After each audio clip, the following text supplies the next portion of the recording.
시편, 시간과 공간과 물질의 교차점에서 만나는 하나님 사랑하는 여러분, 오늘 하루 어떠셨나요?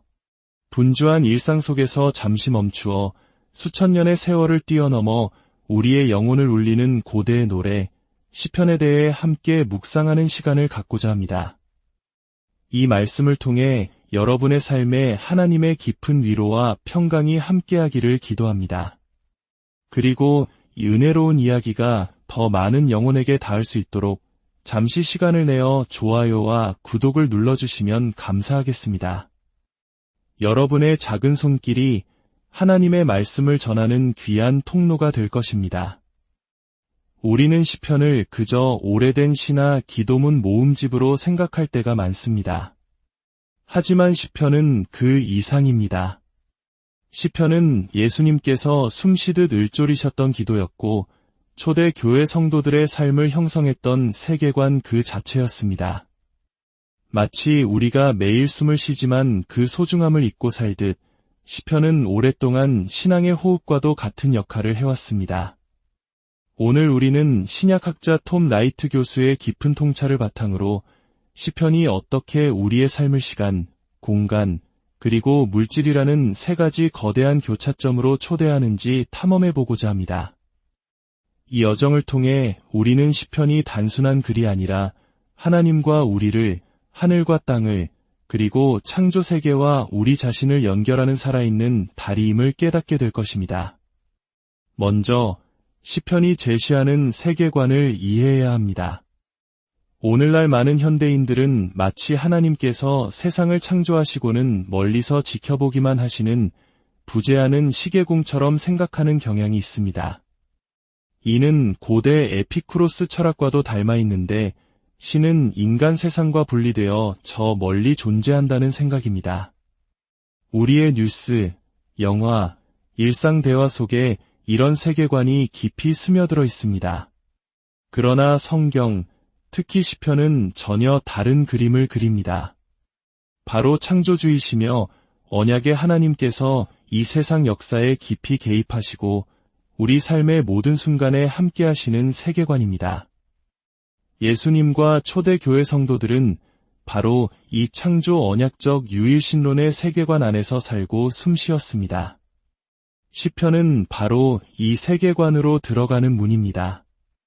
시편을 노래하고 기도할 때 우리는 세상과 단절된 신이 아니라 시간과 공간과 물질의 한가운데로 찾아오시는 하나님을 만나게 됩니다. 첫 번째 교차점은 시간입니다. 시편은 우리를 과거와 현재, 그리고 미래가 만나는 극적인 지점으로 초대합니다. 시편 90편, 모세의 기도를 보십시오. 주여, 주는 대대에 우리의 거처가 되셨나이다. 영원부터 영원까지 주는 하나님이시니이다. 하나님의 영원한 시간 앞에서 우리의 짧은 인생을 돌아보며 겸손과 소망을 배웁니다. 시편 속에서 이스라엘 백성은 하나님의 위대한 약속이라는 과거를 기억합니다. 아브라함과의 언약, 다윗에게 주신 약속들을 노래하며 흔들리지 않는 희망의 근거를 찾습니다. 하지만 동시에 그들은 고통스러운 현재 속에서 부르짖습니다. 주여, 언제까지니이까? 이 절규는 수많은 외세의 침략과 고난의 역사를 겪어온 우리 한국인들의 가슴에도 깊은 울림을 줍니다.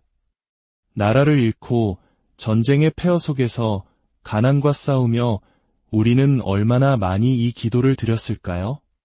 시편은 바로 그 고통의 자리에서 드리는 솔직한 기도입니다. 그러나 시편은 절망에서 끝나지 않습니다. 그 안에는 하나님의 정의가 실현될 미래에 대한 불타는 소망이 담겨 있습니다.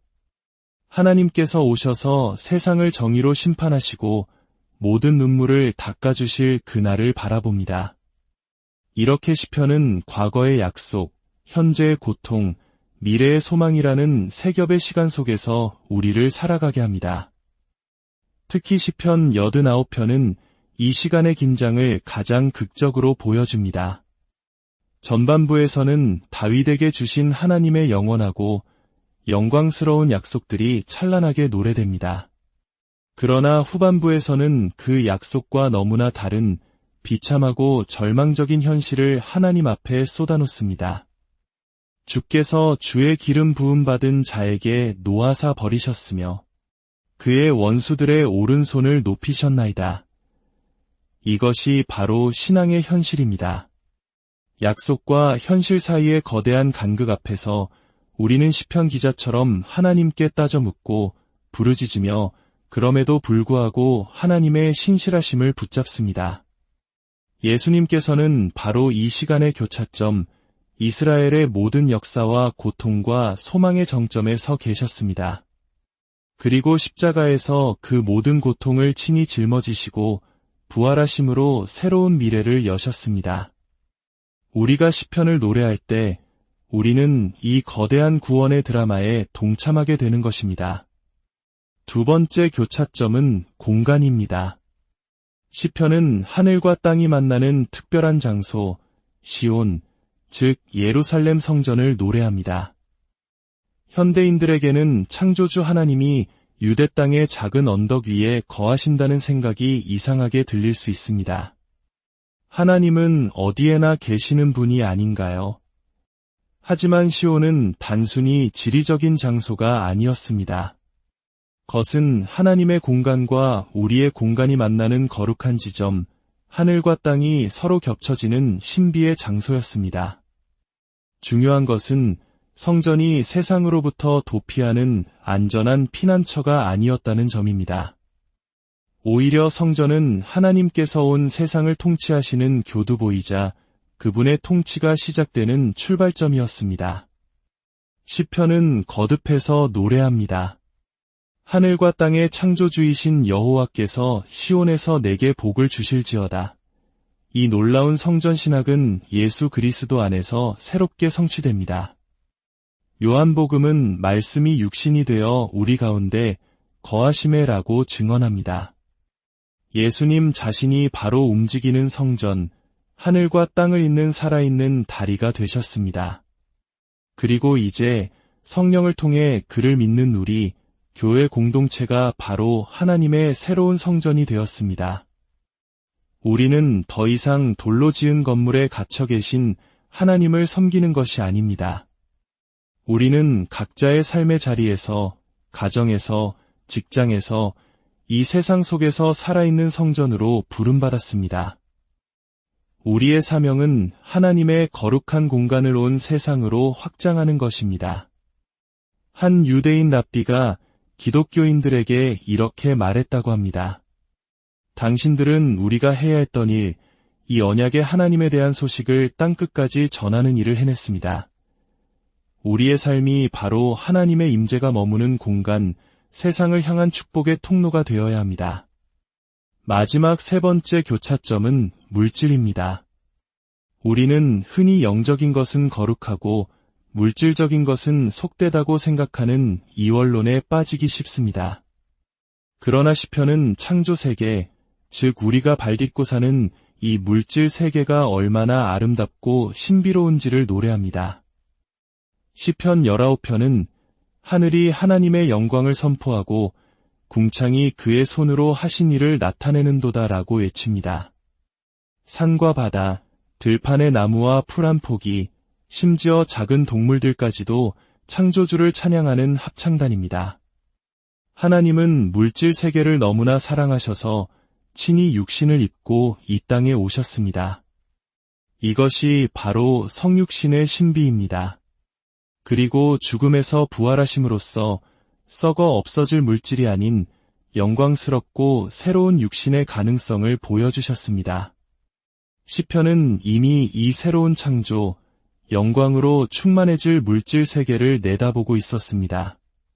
더 나아가 시편을 노래하는 행위 자체가 우리의 물질적인 존재를 변화시킵니다. 이것은 단순한 비유가 아닙니다. 우리가 마음과 뜻을 다해 하나님의 말씀을 묵상하고 찬양할 때 우리의 뇌신경회로부터 시작해 우리의 생각과 감정, 습관, 나아가 인격 전체가 실제로 변화됩니다. 시편 한 편은 복 있는 사람을 시냇가에 심은 나무에 비유합니다. 하나님의 말씀에 깊이 뿌리내릴 때 우리는 시절을 따라 열매를 맺고 그 잎사귀가 마르지 않는 생명력 넘치는 존재가 됩니다. 시편 92편은 말합니다. 그는 늙어도 여전히 결실하며 진액이 풍족하고 빛이 청청하니 이것이 시편의 능력입니다. 시편은 단순한 정보를 제공하는 책이 아닙니다.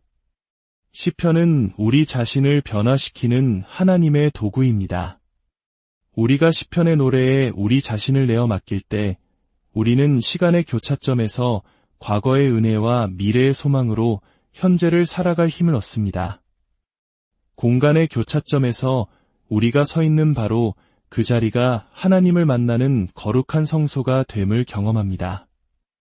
그리고 물질의 교차점에서 우리의 연약한 육신조차도 하나님의 영광을 담는 그릇으로 변화되는 놀라운 신비를 체험하게 됩니다.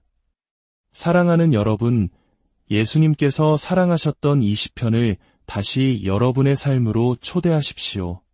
기쁠 때나 슬플 때나 희망에 가득 찰 때나 절망의 나락에 떨어졌을 때나 시편의 정직한 언어로 하나님 앞에 나아가십시오.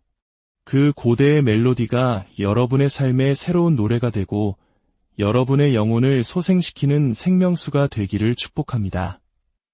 이 말씀이 여러분의 마음에 깊은 울림을 주셨다면 이 은혜를 주변 사람들과 함께 나누어 주십시오. 하나님의 축복이 여러분과 여러분의 가정 위에 그리고 이 말씀을 듣는 모든 이들 위에 충만히 임하시기를 간절히